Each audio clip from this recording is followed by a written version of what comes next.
Vous êtes bien la société Dugour Eco DME. J'ai une demande pour des machines qui sont à la fois écran tactile et nous avons maintenant une nouvelle version, le BT20, qui permet de faire toute la médecine humaine, il n'y a aucun souci, et aussi la médecine vétérinaire avec d'autres logiciels.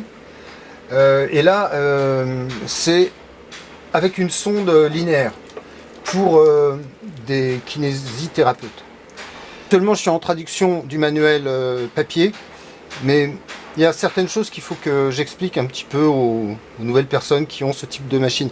Alors, je ne sais pas si on va bien voir à l'écran parce qu'il y a toujours un peu de trop de luminosité. Je vais la baisser un peu d'ailleurs pour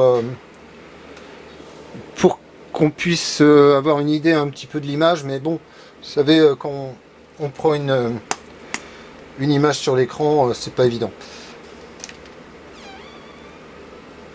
Donc là, c'est une thyroïde.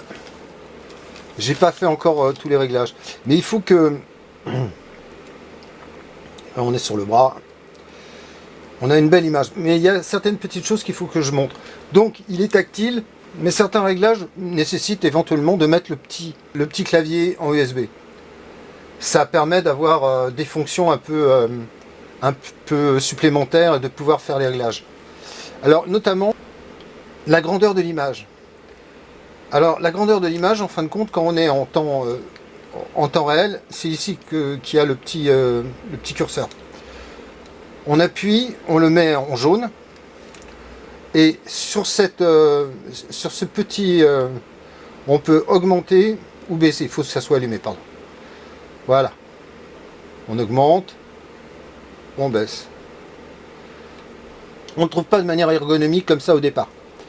Donc il faut toujours allumer jaune et ensuite on peut avoir à la fois les premiers centimètres ou alors aller beaucoup plus profond. Maintenant après c'est difficile puisque ça va guère plus loin que 12 cm, je veux dire avec une sonde linéaire. Ensuite les fréquences, on fait fréquence et ça s'allume ici.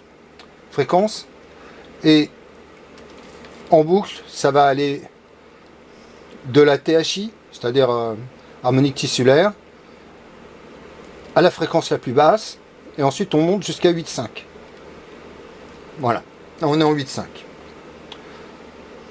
Donc ça c'est les fonctions de base qu'il était bon de montrer. Donc ça c'est le gain général. Vous voyez, on peut le faire en tactile, il n'y a pas de problème. Je pense qu'il vaut mieux avoir un contraste important pour avoir une meilleure définition musculo-tendineuse. Ah, il faut que je remette un peu de gel. Ça, c'est les TGC, c'est-à-dire, en fin de compte, c'est les réglages de l'écran. Généralement, ils sont réglés en standard comme ça. C'est-à-dire, on augmente la luminosité, on augmente la lumière. Plus on va vers le bas, plus on augmente les TGC. Là, c'est bien réglé, il n'y a aucun souci. Je rallume, on va baisser, ça va ouvrir un peu, voilà. Bon, ça c'est le plus important parce que bon, je sais que les kinés en règle générale ils ont besoin d'une image. Ils vont pas faire énormément de travail de mesure ou de calcul. Mais bon, c'est bon de connaître aussi le reste. Là on a une thyroïde qui est très bien définie. Je sais pas si on voit bien à l'écran, mais bon, c'est pas le plus important. Donc oui, je reviens parce que j'avais pas montré le clavier. En fin de compte, DEP pour allumer.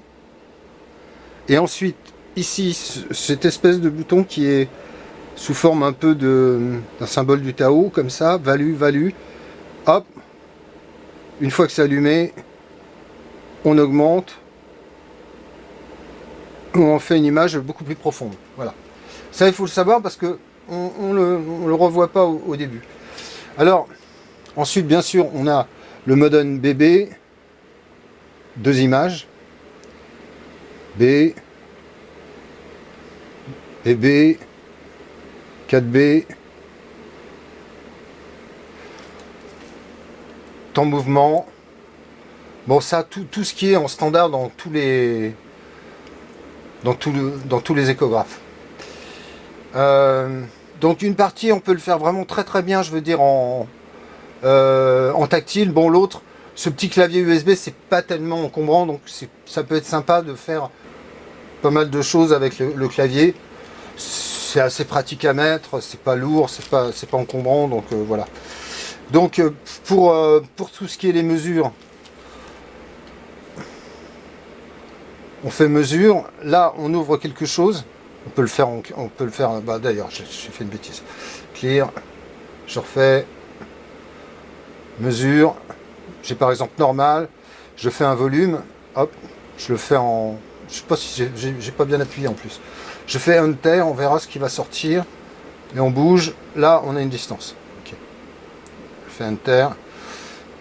Et on va sortir. Parce que là, clear. Et retourne. Voilà. Qui retourne, ça me permet de sortir. On recommence, je vais le faire vraiment parce que j'ai pas bien appuyé. Volume.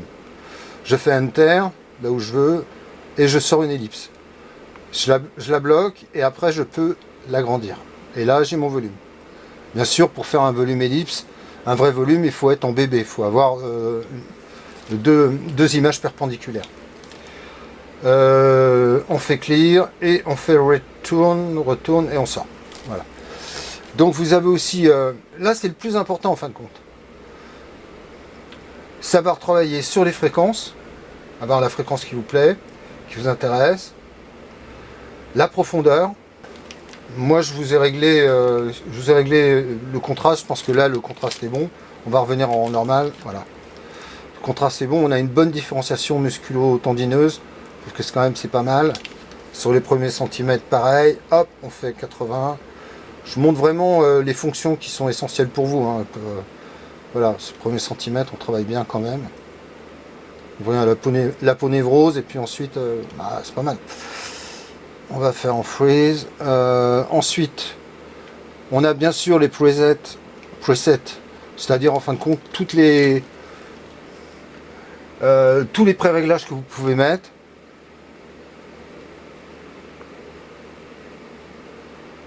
Très sincèrement, je vois pas l'intérêt d'y toucher. Close. Vous avez bien sûr la possibilité de prendre des images, de retrouver les images là d'ailleurs. C'est close. On peut le faire en machin. Enregistrement. Là, on enregistre une image. On a bien sûr un ciné loop aussi. Alors, sauf play ciné. Voilà. Voilà. Là, ça a enregistré 64 images et puis ça tourne en boucle. Et ça peut s'enregistrer. Donc, on a les mêmes fonctions qu'il y avait sur le QSono, puisque c'est cette machine qui remplace le QSono, qui est beaucoup plus grande en termes de taille d'écran. On a vraiment les mêmes fonctions avec la possibilité de travailler en tactile pur ou avec le petit clavier qui optimise en fin de compte la possibilité d'aller dans le menu profond, de faire plus de choses. Mais je pense que pour un kiné ou pour quelqu'un qui fait du musculo-tendineux, bon là avec la sonde linéaire, qui monte à 8,5 maximum. Hein.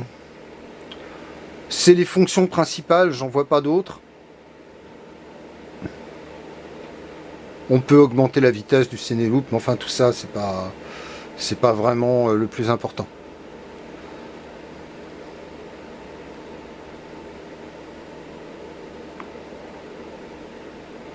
Voilà.